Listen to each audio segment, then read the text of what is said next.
Atlante.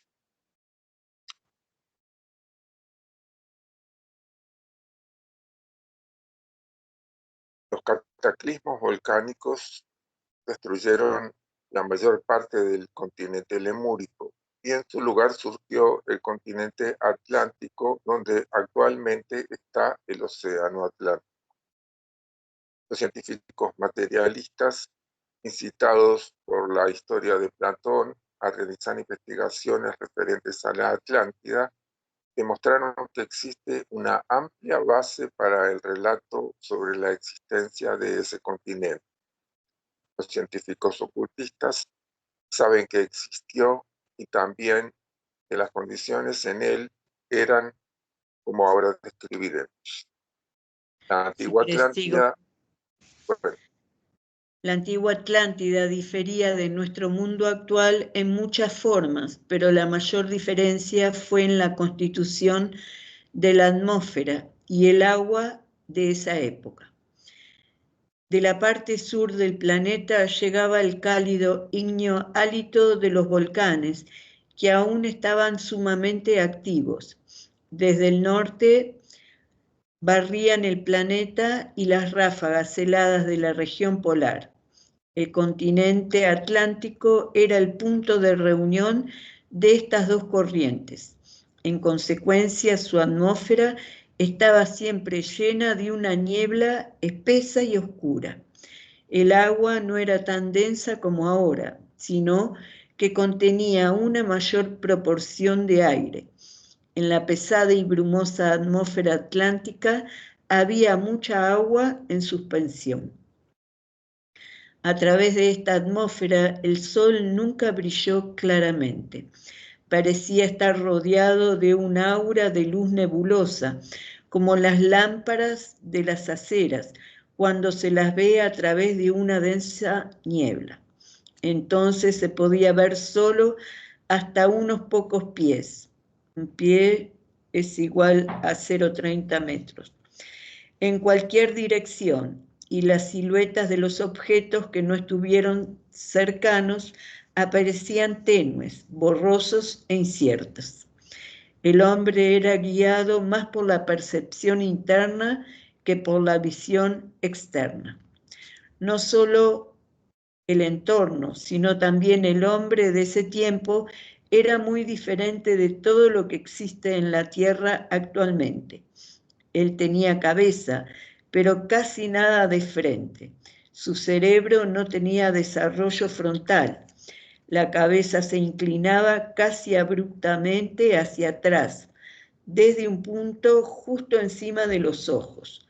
Comparado con la actual humanidad, era un gigante. Sus brazos y piernas eran mucho más largos en proporción a su cuerpo que los nuestros. En lugar de caminar, progresaba por una serie de saltos voladores, no muy diferentes a los del canguro. Tenía ojos pequeños y parpadeantes, y su cabello era de sección redonda. Esta última peculiaridad, si no otra, distingue a los descendientes de las razas atlantes que existen entre nosotros hasta el presente. Su cabello era lacio, brillante, negro y de sección redonda. El del ario, aunque pueda diferir en color, es siempre de sección oval. Las orejas de los atlantes estaban ubicadas mucho más atrás en la cabeza que las de los arios. Bueno, quiero mencionar que cuando Maigel habla de los arios, está refiriendo a lo de las distintas razas que se han desarrollado en la época aria, que todavía no la hemos visto, que es la que sigue a la época atlántica. Que no es que se trate de que haya un grupo humano particular que sea arios, sino que hay distintas razas que se desarrollaron dentro de la época aria. La primera de esas razas se llamó la raza aria, pero después la gente que vivió dentro de esa raza se fue desarrollando y fue inaugurando nuevas razas que desde cierto punto de vista eran un poco mejores que la raza aria, este, acordes a los desafíos que se le iban presentando a la humanidad. Entonces, hay gente que todavía sigue viviendo dentro de esa primera raza de la época aria, que se llama la raza aria, pero desde el punto de vista espiritual no son la vanguardia de la humanidad.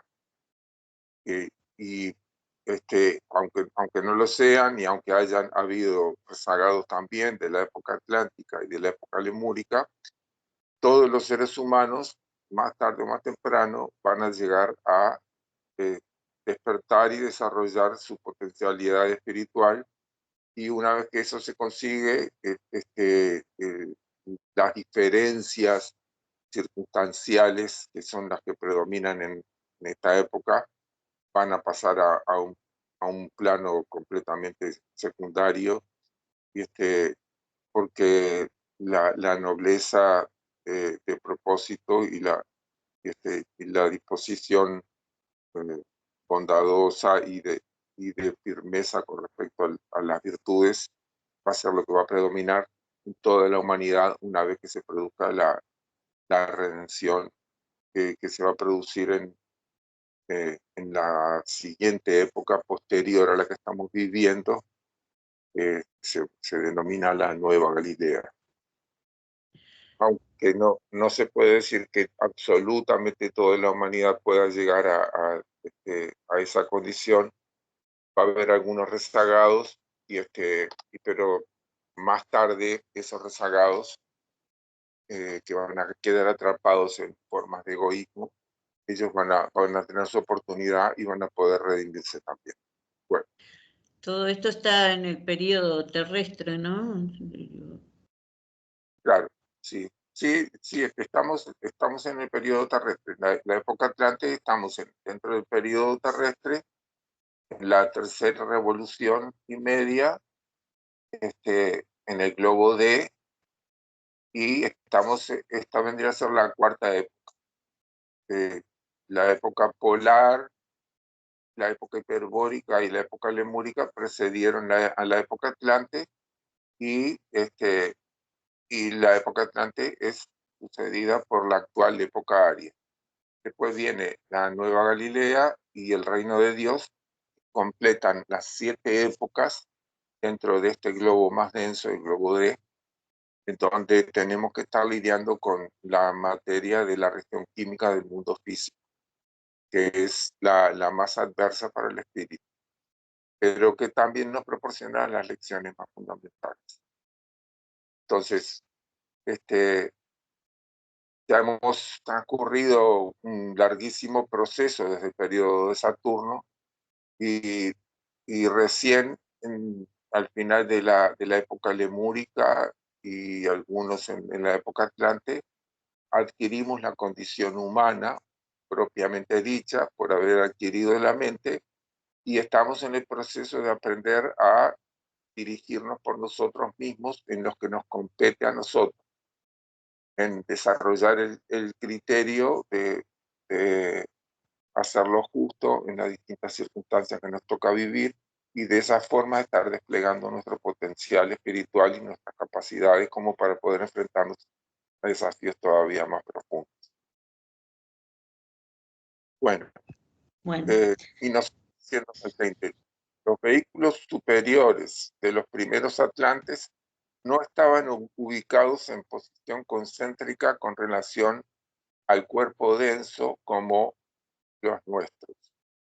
Su espíritu no era totalmente interno, estaba precisamente afuera, por lo que no podía controlar sus vehículos con tanta facilidad como si morara completamente adentro. La cabeza del cuerpo vital estaba afuera y mantenía una posición muy por encima de la cabeza física. Hay un punto entre las cejas, cerca de media pulgada, aproximadamente 1,27 centímetros, debajo de la superficie de la piel, que tiene otro correspondiente en el cuerpo vital. Este punto no es la glándula pituitaria, que está mucho más profunda en la cabeza del cuerpo denso. Puede llamársele la raíz de la nariz.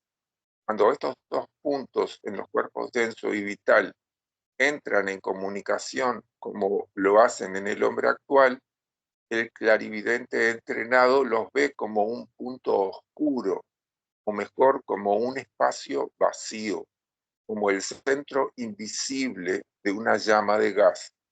Este es el asiento del espíritu interno del hombre, el santo de los santos del templo del cuerpo humano, prohibido para todos excepto para el ego interno al que le sirve de morada. El clarividente entrenado puede ver con cierta claridad, de acuerdo con su capacidad y entrenamiento, todos los cuerpos que componen el aura del hombre.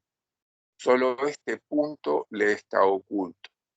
Este es el Isis cuyo velo nadie puede levantar, ni aun el más evolucionado ser en la tierra es capaz de quitar el velo del ego de la criatura más humilde y menos desarrollada. Eso y solo eso en la tierra es tan sagrado que está completamente a salvo de cualquier intromisión. Una Bueno, pregunta. sí, Cuando dice acá el ego, ¿que se refiere al triple espíritu o solo el espíritu humano? bueno, se podría decir que se refiere al triple espíritu, me parece a mí, porque eh, aunque también si nos referimos solamente al espíritu humano, es el espíritu humano el que está activo plenamente en este tiempo para el ser humano. Los otros dos están funcionando de una forma solamente muy rudimentaria, muy elemental, en asuntos muy básicos. Entonces, eh, no está mal referirlo solamente al espíritu humano, pero si entra el espíritu humano también entra junto con los otros dos espíritus, porque en realidad ya sabemos que estos son tres aspectos de un espíritu que es único. Son tres potencias o aspectos que los podemos mirar eh, como, como tres partes diferentes, pero que están indisolublemente asociadas una con la otra. Después podemos analizar el asunto que si lo referimos a la primera parte del concepto de los actos del cosmos, en donde Mike Heindel nos dice que los animales no están como si lo están los seres humanos con sus vehículos invisibles dentro del cuerpo denso.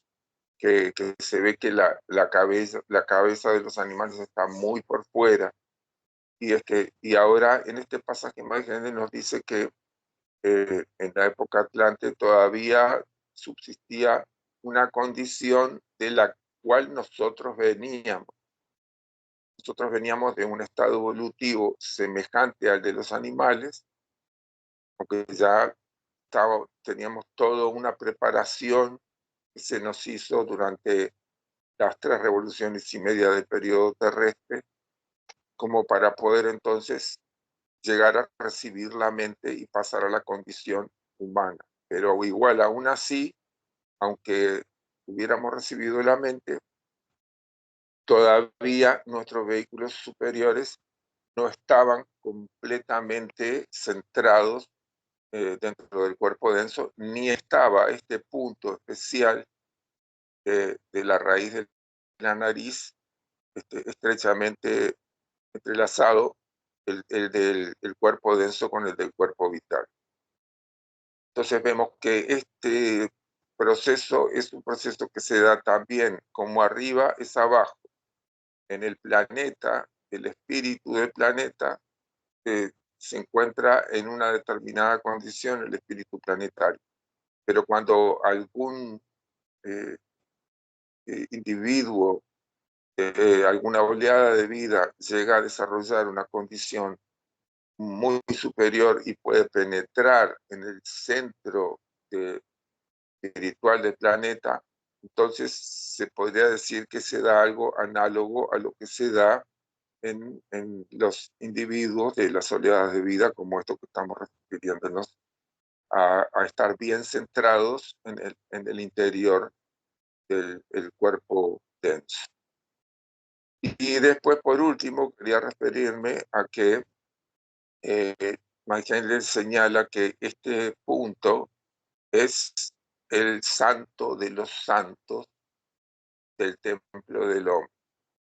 El santo de los santos es un lugar que está referido en el Antiguo Testamento al templo en el que se adoraba a Jehová, que estaba compuesto empezaba con el altar de los holocaustos y seguía con el lavatorio de los sacerdotes, y después había un lugar, el lugar santo, al que solamente ingresaban los sacerdotes, pero posteriormente, más allá, estaba el santo de los santos, al que solamente podía ingresar el sumo sacerdote. Todo esto, que está explicado en algún libro de Mike Heindel mucho más profundamente,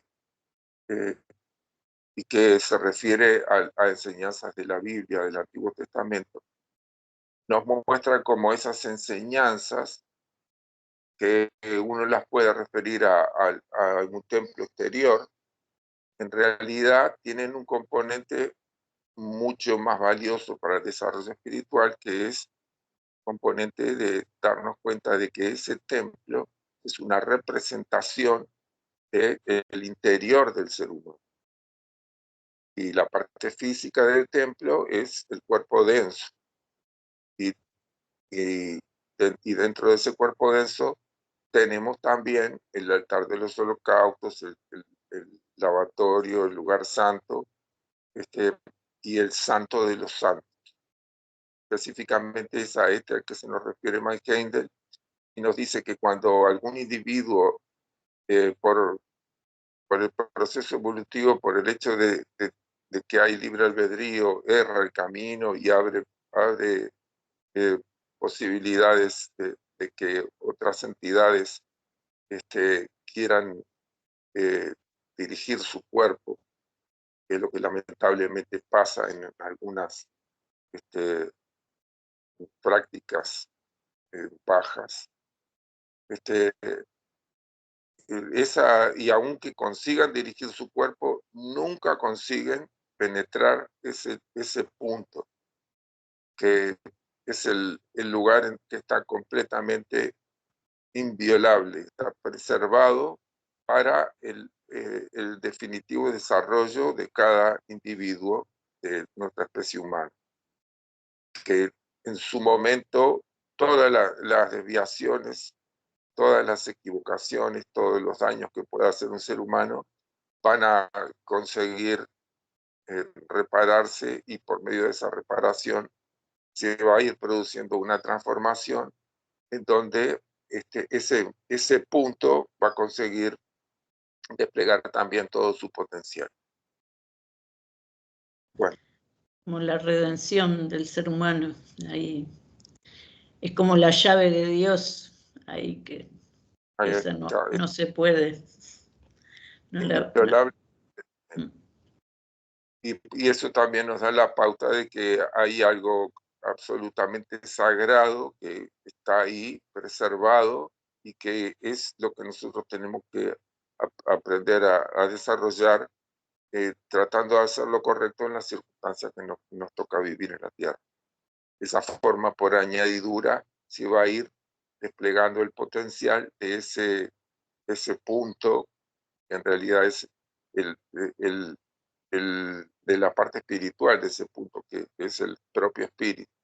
El propio espíritu va a ir desarrollando cada vez mayor lógica, mayor amabilidad y mayor compenetración con las leyes de Dios.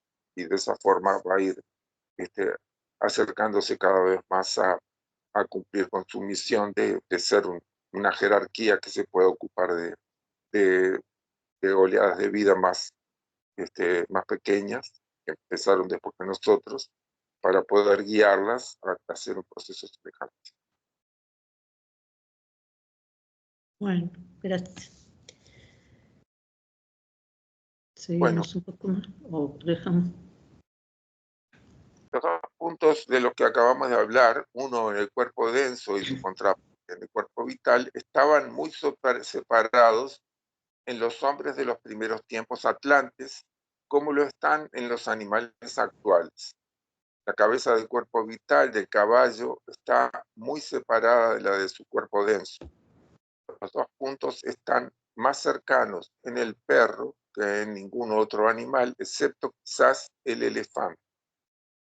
Cuando se comunican, tenemos un animal prodigio capaz de contar, de letrear, etc. Si querés, yo sigo. Sí, adelante.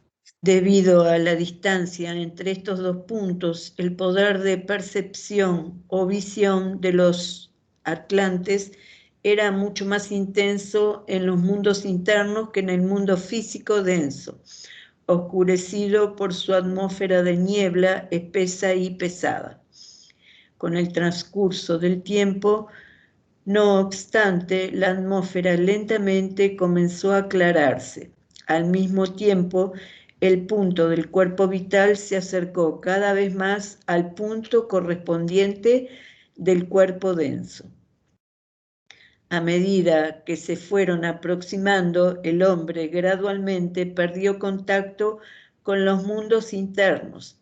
Estos se hicieron más confusos según el mundo físico denso se perfilaba más claramente.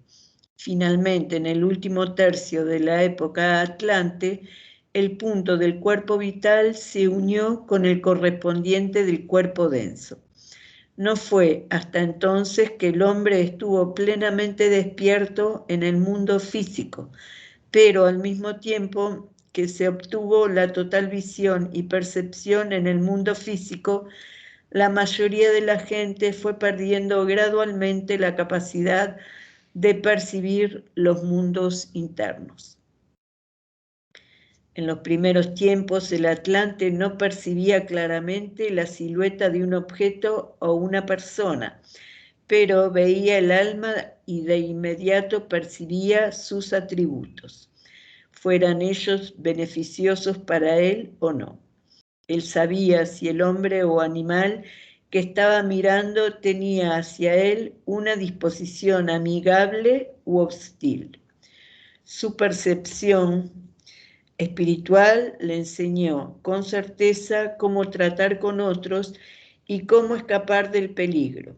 Por lo tanto, cuando el mundo espiritual gradualmente se fue desvaneciendo de su conciencia, su pesar con esta pérdida fue muy grande.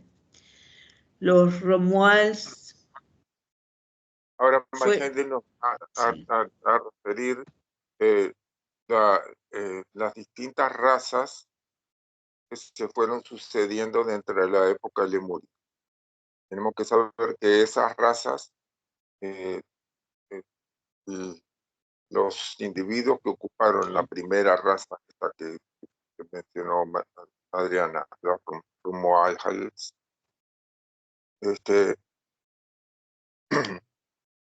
fueron haciendo su desarrollo y en determinado momento ellos mismos empezaron a nacer en una nueva raza. Algunos quedaron apegados a las formas de funcionamiento de los Romualdales, pero otros inauguraron una nueva raza que fue la de los Lavatis. Y lo mismo sucedió con estos, fueron desarrollando sus capacidades y aparecieron algunos que inauguraron la siguiente raza que, que se denominó la de los toltecas, la tercera de las razas que se dio en la época atlántica. Y la más importante de todas fue la de los semitas originales. Pero vamos a ver que a pesar de que se va dando un desarrollo en algunos aspectos, en otros aspectos las cosas se van poniendo cada vez peor. Y todo tiene una explicación. Y se podría decir que la explicación más esencial es que inicialmente éramos inocentes, pero no éramos virtuosos, porque nosotros mismos somos los que estuvimos ocupando esas distintas razas. Ahora ya no dentro de la época atlántica, sino en la época aria actual. Y ser inocente no es ser virtuoso. Para ser virtuoso hay que poder enfrentarse con desafíos cada vez más crecientes y más profundos y encontrar el camino recto de cómo ir resolviendo esos desafíos. A medida que se van encontrando, se van abriendo las posibilidades a nuevas etapas de desarrollo que están relacionadas con las distintas razas. Pero tenemos que saber que va a llegar un tiempo no muy lejano, comparado con todo lo que ya hemos estudiado, en donde todas las razas se van a confluir en la última de todas las razas. Y esas diferencias que predominan actualmente van a dejar de ser relevantes. Entonces, bueno, empezamos con la primera de las razas. Los Romoajals fueron la primera de las razas atlánticas. Tenían escasa memoria y ella estaba principalmente conectada con la sensación. Recordaban los colores y sonidos y así, hasta cierto grado, desarrollaron el sentimiento.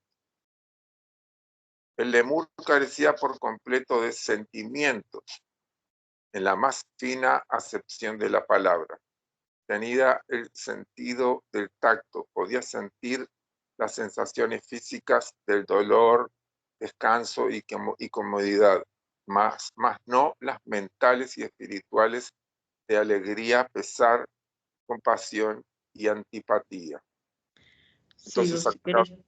la diferencia entre en la época lemúrica, estas capacidades que desarrollaron los Romoajals ya no existían. Había sí unas condiciones muy incipientes, pero entonces ya es un adelanto en comparación con la raza lemúrica, esta primera raza de Atlanta. Sí, continúa. Con la memoria llegaron a los atlantes los rudimentos del lenguaje, produjeron palabras y no hicieron más uso de simples sonidos como hacían los lemures. Los Romuals comenzaron a dar nombre a las cosas, aún eran una raza espiritual, siendo sus poderes espirituales como las fuerzas de la naturaleza. No solo dieron nombre a los objetos que les rodeaban, sino que sus palabras tenían poder sobre las cosas que nombraban. Como los últimos lemures, sus sentimientos como espíritus los inspiraban y nunca se hicieron daño unos a otros. Para ellos el lenguaje era sagrado, como la más elevada y directa expresión del espíritu. Nunca abusaron o degradaron este poder murmurando o hablando nimiedades. Con el uso de un lenguaje preciso, el alma de esta raza pudo ponerse en contacto por primera vez con el alma de las cosas del mundo exterior. Los Tlavaltlis fueron la segunda raza atlante. Ellos comenzaron a sentir su valor como seres humanos separados. Se hicieron ambiciosos y reclamaron que sus acciones fueran recordadas. La memoria se convirtió en un factor en la vida de la comunidad. El recuerdo de las hazañas hechas por algunos hizo que un grupo eligiera como guía al que hubiera hecho grandes proezas. Este fue el germen de la realeza. Este recuerdo de las acciones meritorias de los grandes hombres se mantuvo aún después de que ellos fallecieron. La humanidad comenzó a honrar la memoria de sus antepasados y adorarlos, así como a otros que hubieran demostrado gran mérito. Este fue el comienzo de una forma de adoración que es practicada hasta el presente por algunos asiáticos. Los toltecas fueron la tercera raza atlante. Ellos mantuvieron aún en mayor grado las ideas de sus predecesores, inaugurando la monarquía y la sucesión hereditaria. Los toltecas dieron origen a la costumbre de honrar a los hombres por las hazañas hechas por sus antepasados, pero hubo entonces una buena razón para hacerlo así. Debido al entrenamiento especial de ese tiempo, el padre tenía el poder de otorgar sus facultades a su hijo en forma imposible para la humanidad actual. La educación consistía en evocar ante el alma del niño imágenes de las diferentes fases de la vida. La conciencia del Atlante primitivo era aún principalmente una conciencia pictórica interna. El poder del educador de evocar estas imágenes ante el alma del niño fue el factor determinante, del cual dependieron las cualidades del alma que poseería el adulto. Se apelaba y excitaba al instinto y no a la razón. Y por este método de educación, el hijo, en la gran mayoría de los casos, absorbía sin esfuerzo las cualidades del padre. Es evidente que en ese tiempo había una buena razón para otorgar honores a los descendientes de los grandes hombres, porque el hijo daba la mayor parte de las buenas cualidades del padre. Lamentablemente, este no es el caso en nuestros tiempos, aunque aún mantenemos la misma práctica de honrar a los hijos de los grandes hombres, si bien ahora no tenemos motivo alguno para hacerlo. La palabra que se escuchó ahí en el audio fue que los hijos heredaban la mayor parte de las buenas cualidades del padre. Yo sigo un poquito. Bueno. Entre los toltecas, la experiencia llegó a ser muy valorada. El hombre que había adquirido más variadas experiencias era el más honrado y requerido. Entonces, la memoria era tan extensa y exacta que nuestra memoria actual no es nada en comparación. En una emergencia, un tolteca con amplia experiencia práctica muy posiblemente recordaría casos similares del pasado y sugeriría la acción a tomar. De esta forma se convertía en un asesor valioso para la comunidad cuando se experimentaba alguna situación que ninguno de sus miembros hubiera encontrado previamente, lo que los incapacitaba para pensar o razonar por analogía. ¿Cómo encarar rápidamente dicha emergencia? Cuando no contaba con un individuo así, estaban obligados a experimentar a fin de encontrar qué era lo mejor a hacer. En el segundo tercio de la Atlántida encontramos el inicio de las naciones separadas. Grupos de gente que descubrían tener gustos y hábitos similares abandonaban sus antiguos hogares y fundaban una nueva colonia. Recordaban las antiguas costumbres y las mantenían en sus nuevos hogares, mientras les conviniera, creando otras nuevas para satisfacer sus propias ideas y necesidades particulares. Los guías de la humanidad iniciaron a grandes reyes en este momento para regir al pueblo sobre el cual les dieron gran poder. Las masas honraron a estos reyes con toda la reverencia debido a quienes eran así verdaderamente reyes por la gracia de Dios. Sin embargo, este estado feliz llevaba en sí mismo el germen de la desintegración, pues con el tiempo los reyes se intoxicaron con el poder.